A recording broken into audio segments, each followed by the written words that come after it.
I was first ordained as a church minister in 1990, and I'd spent the 3 years before that in training. And I was fortunate enough that part of that training I was able to spend working in California in the United States. The people that I lived with while I was out there had an unusual job. They had an exotic animal farm, and so they kept all sorts of weird and exciting animals for zoos and for game parks, but they also had a large herd of emus on their farm. And at weekends I would help to pay my rent by working on the farm. I discovered two things about emus during my time working with them. The first is this: they're phenomenally inquisitive. If you went up to the edge of the pen or climbed into their enclosure, they'd all come running over to see who you were and what you were up to.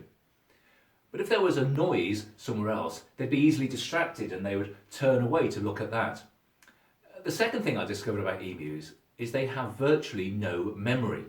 They've got such big bodies and long legs and a tiny little brain, and they've got very little space for memories, and so they forget things very quickly and easily. When I'm teaching in schools to very young children, I sometimes talk about the emus and say that the Bible says that God is like an emu. In one place it says that he takes the things we've done wrong, what the Bible calls sin, and he takes them so far away from us that he remembers them no more and forgets them. Forgetting is a useful skill sometimes. I don't know if you're like me, but sometimes if I've done something wrong, I'll fret about it and worry about it and go for ages just concerned about how I should have done things.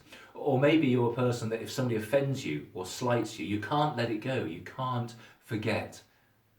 But actually, being like an emu or like God is a useful trait sometimes, to just let it go, to forget and move on. How much time do we spend worrying about things, anxious, remembering, going over them in our mind, rehearsing what we should have said, when letting them go would just be much more healthy? I know it's hard, but it's a useful skill to develop. Why not just sometimes forget and let things go? You won't forget now, will you?